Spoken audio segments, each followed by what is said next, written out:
Yo, what's up everybody, this is T for TeePolgar, and today I'm going to talk about credit cards and how can you maintain so many credit cards, because people here and there keep on asking me and being interested in the topic of carrying your cash with you and how are you able to pay all those annual fees to the banks, because as you know, credit cards, what makes you pay online, buy flight tickets or pay whatever fees you need to pay back home or on the road, they do come with an annual fee.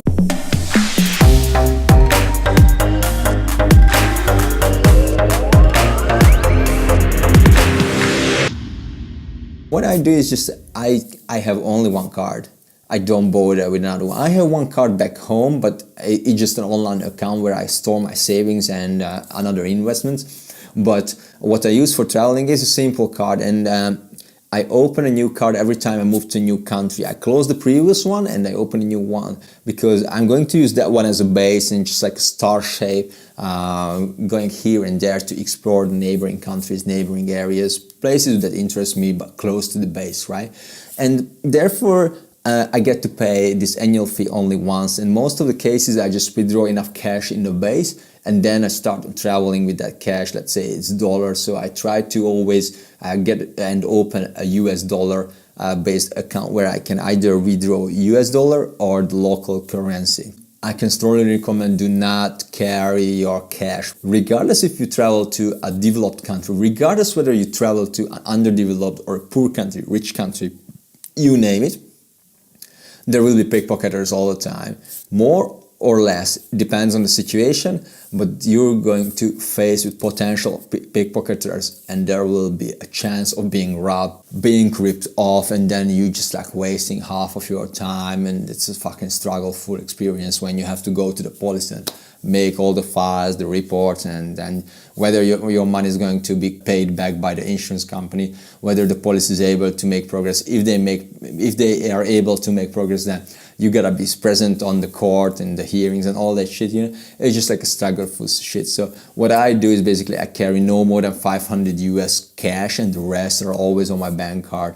I'm talking about like extended period of time traveling when I actually going to spend $500, because most of the cases, like in 1 month, 2 months, not even 2 months, I get to spend $500 a month. I'm talking about Asian standards, by the way. In Japan it's like this in maybe a week or 2 weeks, even if you do low budget third bag. So guys, my advice is just like close all the bank accounts, have one virtual account where you get to keep your savings. Cash you can withdraw through Western Union or get to have your parents or relatives, who fuck knows who's helping you to wire those monies if shit hits the fan. But as you travel, just carry one card. Don't bother with the ATM fee, with the transaction fee, because like I said, $500. If you run out of that $500, you just withdraw amount of money of $500 again, preferably US dollar, and that will allow you to travel on the road for fuck knows how long. And usually these ATM fees are no more than $5, so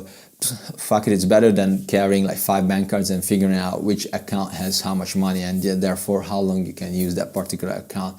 And if you run out of cash, then the bank will accumulate to debt and all that stuff, and then it's just like hell and also pain in the ass back home, and so much bureaucratic paperwork comes along with it. So guys, here we go again. My advice is to use just one card. Open it once you are on the road or even up front. Make sure it's US dollar or sterling or at least a euro base, so you get to withdraw euro instead of the local currency, to withdraw sterling or US dollar, whatever your currency preference is. By the way, speaking of which, I do prefer US dollars. This is by far the most widely accepted. It doesn't matter where you go, sterling and euro will be exchanged as well as dollars, but I'm just an old-fashioned guy. Dollar has always been the #1 currency. It is to me now, at least. So guys, stay tuned, check out the links below where I show you more about me, the way I see the world, but don't forget this is only me, not you, not anyone else, so it's my personal experience. You gotta go out and do your own experience, do your own exploration. I'm using those pictures to inspire, not to tell you what to believe in, alright? So guys, stay tuned and don't forget, you with a little bit of me are shaping society. Bye.